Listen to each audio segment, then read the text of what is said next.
Bonjour, dans cette vidéo, nous allons regarder ensemble comment l'on peut utiliser la représentation graphique d'une fonction.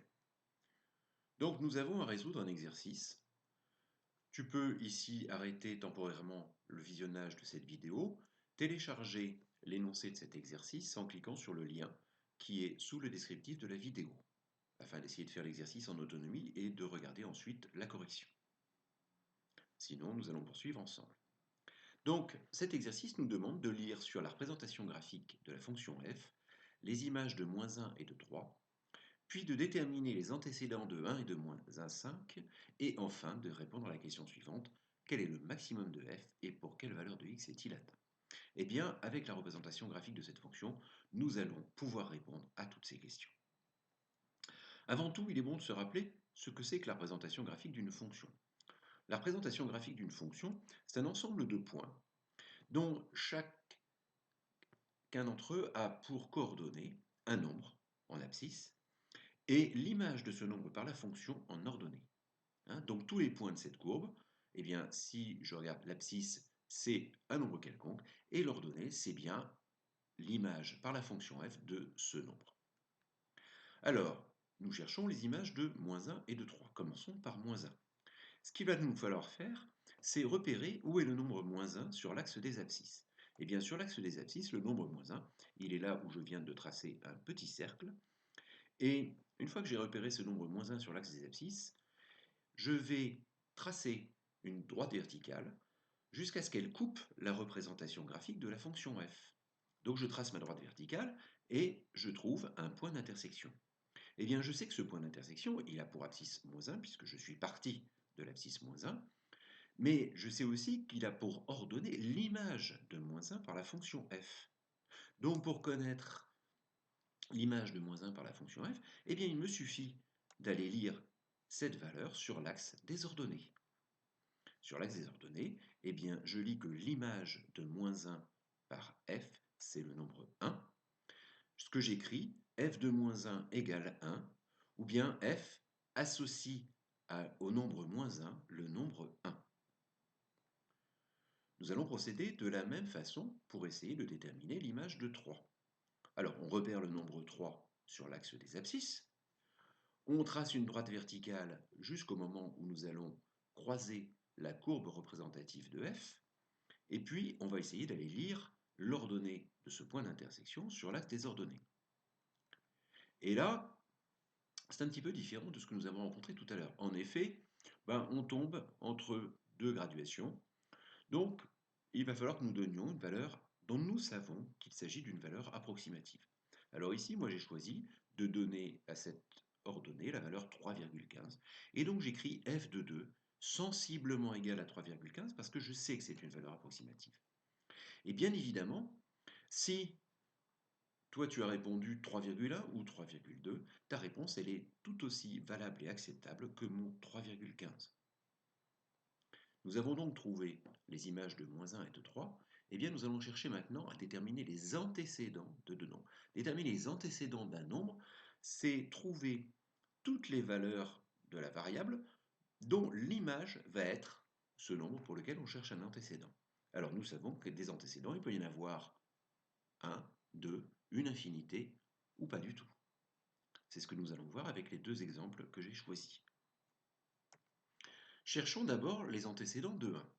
Et bien pour cela, nous allons repérer le nombre 1 sur l'axe des ordonnées, sur l'axe où sont les images, et nous allons tracer une droite horizontale qui va être parallèle donc à l'axe des abscisses, qui passe par ce point d'ordonnée 1, et nous allons observer à quel endroit cette droite coupe la représentation graphique de la fonction f. Ici, je vois qu'il y a deux points d'intersection. Cela signifie que le nombre 1 a deux antécédents par la fonction f. Alors, le premier antécédent, nous le connaissons déjà. Qu'est-ce qu'on fait? Eh bien, on repère le point d'intersection, on va tracer une droite verticale pour aller rejoindre l'axe des abscisses et lire quelle est l'abscisse de ce point d'intersection. Ici, ce point d'intersection avec pour abscisse -1, nous avons déjà travaillé avec ce point précédemment. Donc nous savons que -1 est un antécédent de 1 par la fonction f. Et puis nous voyons qu'il y a un deuxième point d'intersection. Ce deuxième point d'intersection ici, eh bien, de la même façon, nous le repérons. Nous allons tracer une droite verticale pour aller jusqu'à l'axe des abscisses. Et là, on se retrouve un petit peu dans la même situation que celle où nous étions tout à l'heure lorsque nous cherchions l'image du nombre 3.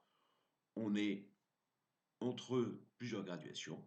Donc, nous allons décider d'attribuer à cet antécédent la valeur 1,2, mais nous savons qu'il ne s'agit qu'une d'une valeur approximative. Donc, nous allons écrire moins 1 à un deuxième antécédent qui est approximativement 1,2. Cherchons maintenant les antécédents de moins 1,5. Eh bien, nous procédons de la même façon. On va tracer une droite horizontale qui coupe l'axe des ordonnées à l'ordonnée moins 1,5. Que, que constatons-nous? Eh bien, il n'y a aucun point d'intersection avec la représentation graphique de f. Nous pouvons donc en conclure qu'il n'y a pas d'antécédent par f au nombre moins 1,5. Donc nous avons vu maintenant comment nous pouvions trouver les antécédents d'un nombre, comment nous pouvions également observer qu'un nombre n'avait aucun antécédent par une fonction. Tâchons maintenant de répondre à la dernière question. Quel est le maximum de f et pour quelle valeur de x est-il atteint? Eh bien, le maximum de f, c'est la plus grande valeur possible que peut prendre f sur la représentation graphique que nous connaissons. On peut, pour trouver la réponse à cette question, déplacer sa règle jusqu'au moment où on atteint le point le plus élevé de cette représentation graphique. Et ici, on voit que le point le plus élevé, eh bien, il a pour ordonnée 3,5, et c'est un point qui est précisément bien marqué sur la représentation graphique de f.